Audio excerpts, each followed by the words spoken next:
नमस्कार दोस्तों।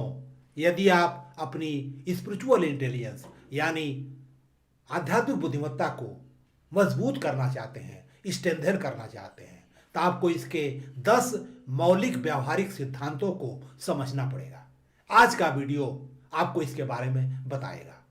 नमस्कार दोस्तों, मेरा नाम रामचंद्र राय है। मैं इस 13वें एपिसोड में आप सभी का हार्दिक स्वागत करता हूं। दोस्तों, आपसे अनुरोध करूंगा कि आज की वीडियो को अंत तक देखिए और कमेंट करके बताइए कि आपको कैसा लगा।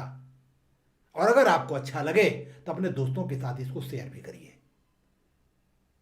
और अगर आप पहली बार हमारे इस चैनल पर आए हैं तो इसे सब्सक्राइब करके बेल बटन भी जरूर दबा दीजिए, ताकि भविष्य में जो भी वीडियो हम लेकर के आए उसका नोटिफिकेशन आपको मिलता रहे। एक बात और, इस सीरीज के जो भी वीडियो हैं वो एक दूसरे के साथ लिंक्ड हैं, इसलिए अगर आपने पहले के वीडियो नहीं देखे हैं तो कुछ समय निकाल करके उनको जरूर देख लीजिए, ताकि इस सीरीज का पूरा लाभ आप उठा सकें।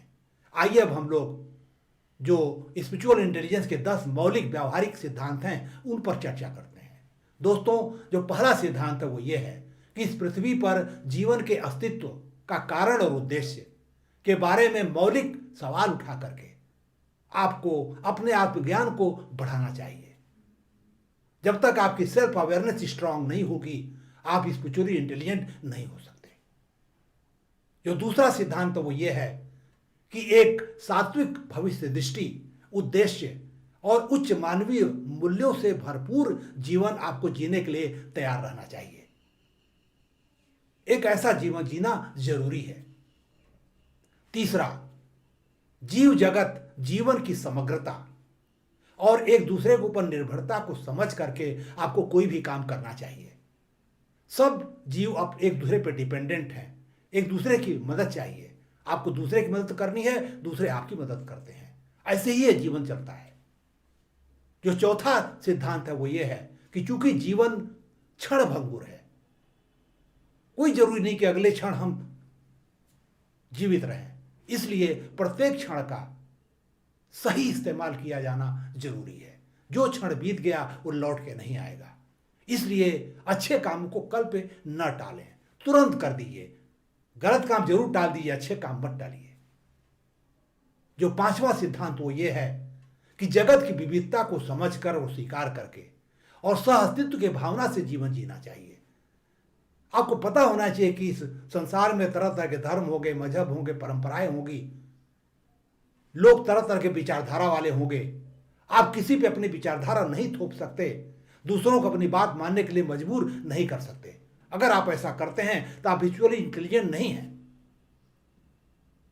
इसलिए आपको विविधता को स्वीकार करना चाहिए और अस्तित्व की भावना से आपको जीवन जीना चाहिए। जो पांचवा सिद्धांत है वो ये है कि चूंकि इस ब्रह्मांड में हमारी हैसियत एक तिनके से भी कम है, इसलिए अहंकार के लिए कोई जगह नहीं है। सभी को समान मानना चाहिए, आदरपूर्ण और विनम्र व्यवहार करना चाहिए, सबका सहयोग करना चाहिए। जो अगला सिद्धांत वो ये है कि पुरानी परंपराओं को आज के संदर्भ में परखना चाहिए कि कहां तक वो उपयोगी हैं, कहां तक नहीं है, और उनको यथासंभव बदलने की कोशिश करते रहना चाहिए। इसको बोलते हैं फ्लेक्सिबिलिटी। समय के साथ बदलने की क्षमता होना जरूरी है।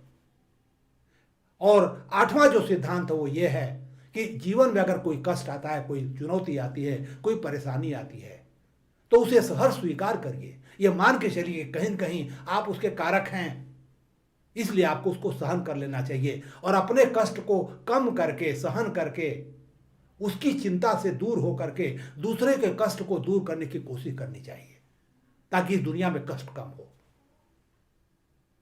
जो नवा जो सिद्धांत है वो ये है कि किसी का समस्या का समाधान आप कर रहे हैं तो यथासंभव कोशिश करिए कि दूसरे प्राणियों, दूसरे लोगों के हितों को कम से कम नुकसान पहुंचे।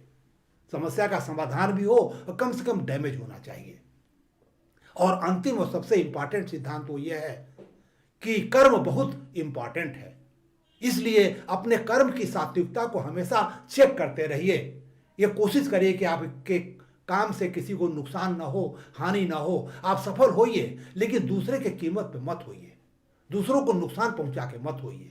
दोस्तों, अगर आप इन 10 सिद्धांतों का पालन करते हैं, इनको समझते हैं, तो निश्चित रूप से आप अपनी आध्यात्मिक बुद्धिमत्ता को मजबूत कर पाएंगे। दोस्तों, आज मैं अपनी बात यहीं समाप्त करना चाहूँगा। अगले एपिसोड में आपको अपनी स्पिरिचुअल इंटेलिजेंस के लेवल को चेक करने का एक चेकलिस्ट दूंगा मैं, जिसके आधार पर ये पता कर सकते हैं कि कहाँ तक आप स्पिरिचुअली इंटेलिजेंट हैं या नहीं हैं। तब तक के लिए आपसे विदा चाहूँगा, लेकिन चलते चलते आपसे निवेदन करूँगा कि आप खुद हमसे जुड़ें और दूसरों को हमारे साथ जोड़िए, ताकि सबको इसका लाभ मिल सके।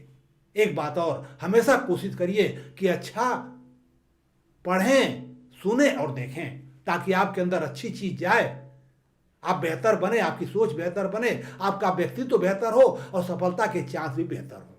हमें सुनने के लिए बहुत बहुत धन्यवाद।